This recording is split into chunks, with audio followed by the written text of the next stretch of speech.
Alright, fight fans, welcome back again to another episode with African Fighters. And on today's episode, we'll be giving you a roundup of everything happening in the world of combat sports. Stay with us.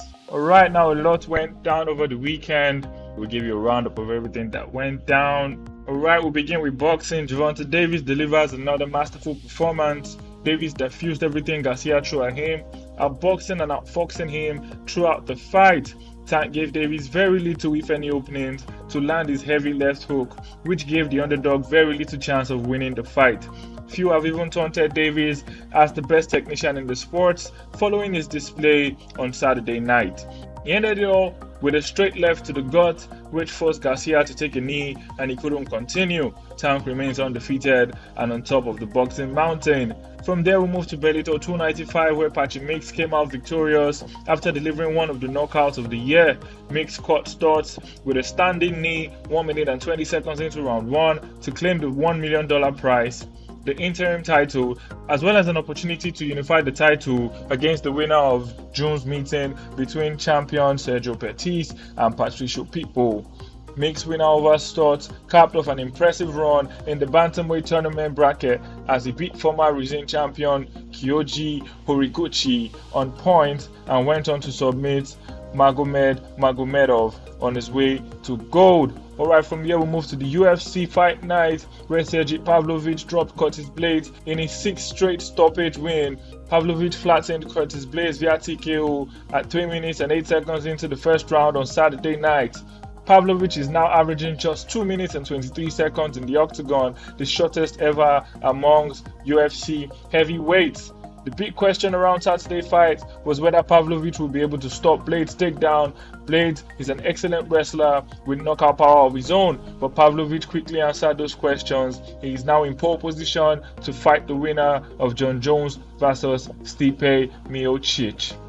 Alright, now moving on, although it's still a fairly long way from now, UFC 290 is one of the most anticipated fight nights of the year for UFC fans. 2 major titles will be on the line, with the main event an exciting showcase between Yair Rodriguez and one of the greatest pound-for-pound fighters in the UFC, Alexander the Great Volkanovski. Leading up to this will be Brandon Moreno, for the first time in a very long time, fighting for the title against a different opponent in Alexandra Pantoja, a matchup that promises to be amazing. Long-time adversary Figueiredo is also set to compete on the same card with fast-rising African superstar Manel Kape, while Robert Whittaker will also battle it out with Africa's Dricus du Plessis on the same card, with the winner setting up a potential title fight against middleweight champion Israel Adesanya. Highly rated wrestler Bonnie Cow will also take on Tresean Gore, leading up to the co-main event. Alright, now moving on, a lot of African fighters will be involved heavily in the coming weeks. We'll give you a roundup of all the African fighters to expect and who they will be taking on. We'll start with Nigerian light heavyweight Kennedy Nzechukwu, who will collide with Devin Clark at UFC 288. The 30-year-old rides the momentum of a 2-fight win streak, including a TKO victory over Yonko Telaba in his last promotional main event at UFC Fight Night 215.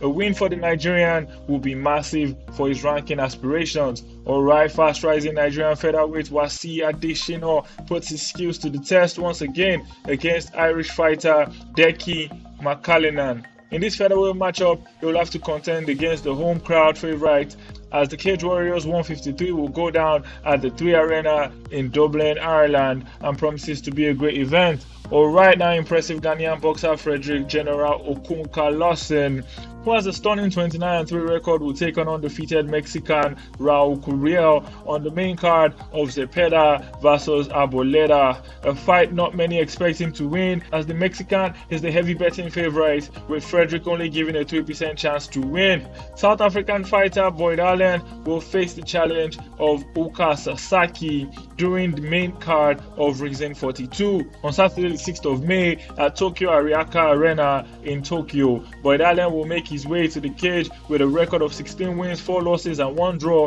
with one of those wins by knockout and 10 by submission. The stats suggest that Sasaki has a slight advantage in power over Allen, with a 9% knockout percentage to Allen's 6%. If the fight does go to the ground, their record suggests that Allen will have an advantage over Sasaki with a 63% submission rate. It will also be going up against the crowd, as the homeboy will have the entire arena behind him.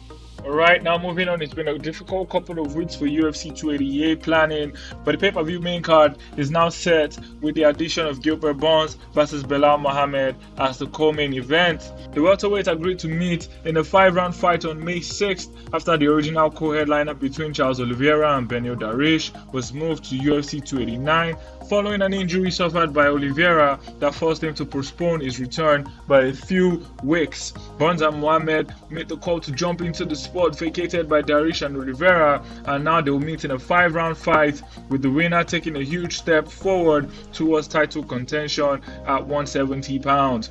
Gilbert Burns is set to fight for the third time in 5 months, which is quite amazing, in the co-main event of UFC 288, while Belal Muhammad will be making his first appearance of the year. Alright, thank you for watching. Don't forget to like and subscribe. Leave your comments in the comment section. See you in the next episode.